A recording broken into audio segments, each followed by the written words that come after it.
Okay, so we're here with Ian Melvin, who's the track coach for Team Canada, and we're at the Mattamy Homes announcement of their support for the team. Ian, that's got to put a huge smile on your face just when you see what's been happening with the team, and then you have, money is always part of the formula, and this facility all in one. Just when it hits you, what kind of happens in your mind, and just tell us your feelings about it. Oh, look, I think this is really just another part of the puzzle, which is helping. It's really the launch pad. We've got a great facility, but now we've got the facility. We now have to build a lot of the infrastructure around that, and the announcement today it gives us the opportunity to really bring our athletes in and work with them a lot more cohesively. Yep. Over a much more greater period of time. Listening to Monique Sullivan and the perspective she had, just finally seeing it in Canada, and watching over the years the attempts that have been made, and now you have the facility.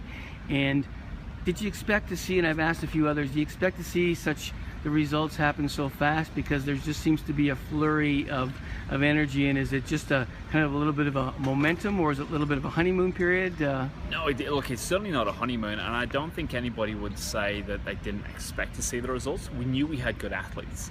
What we didn't have was the infrastructure around them, and again, it just goes back to that consistent provision of a strong daily training environment, Sure. The support staff, the coaches. So I think it was all there waiting to happen. We had some great guys. Hugo's been around for years. He's not new to the whole system. Same with Monique. Yeah. They just needed that extra support around them, and you can see now what a huge difference it makes. Well, I was telling them, we've always had great cyclists, from Kurt, from Tanya, from Steve Bauer. There's always been, top riders in Canada, but of course there is that the facility infrastructure has been lacking, even though there has been something, of course, there to support it. But now when you see this, and then you see the results, I was telling Hugo and Monique, you're making my job a lot tougher, because there's so many top results, and they're happening in so many sectors. Yep. That it's very exciting, and the momentum seems to be building. And one of the things that I asked Hugo, that the video that they made, the Don't Stop Believing, seems to be a real sense of belief in the team. And would you say that all of this stuff coming together is really up that a notch or two? Yeah, look, I'd say it was interesting going into the Pan Am Games. I think as a team we still hadn't really come together, but a little bit of magic happened during July. Everybody started believing in everybody else's performances and their ability to deliver, and I think in the last 6 months we've seen a lot more unity within the whole program, staff, athletes, and that's where the magic's really started to come from. It was the Pan Am Games has really been a big launch pad for the whole program in that sense. Yep, for sure. I know Jacques Landry was saying that it gave you guys it was a test run, not just for the athletes, but for the whole team behind the team, which most of us don't see, but an integral part to get the job done. Yep. So now you guys are, the challenge is ahead. Your next event, of course, is the Track Worlds coming up. And after that, what happens? After that, we find out where things are with the RIO qualification process. Sure.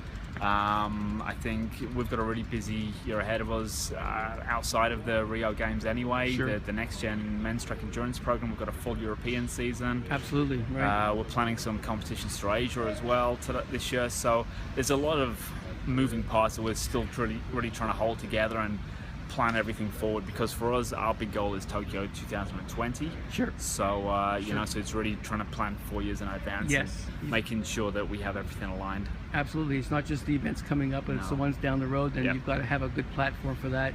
The next gen, which is not as visible as the other programs, but still very important part. Tell us a little bit what's happening right now with next gen, just so people are up to speed on it. Well, with the next gen men's track endurance program, essentially the men's track endurance program and the next gen is one of the same. It's the same group of athletes. Really, we're named in that next gen category because still we haven't cracked that consistent top 8 performance. Sure. So I think there's a lot of really cool things happening. Outside of the men's track endurance program, Cam Jennings is now here with the next gen women's track endurance program. Sure. We've got the mountain bike happening, we've got the para happening, BMX is starting to happen. So I think there's a lot of really cool things starting to happen on the ground, and it's not about now, it's about that 4 years, that 8 years down the Sure. track. And I think that's when people are really going to say, that program really worked. Yep. And that's what it's about. Very good. Well, Ian, it's a pleasure to spend time with you and to watch the success of the team. And a lot of it happens because of people like yourself and the team behind the team. So congratulations on the medals so far, and good luck on the road ahead. Thank you very much.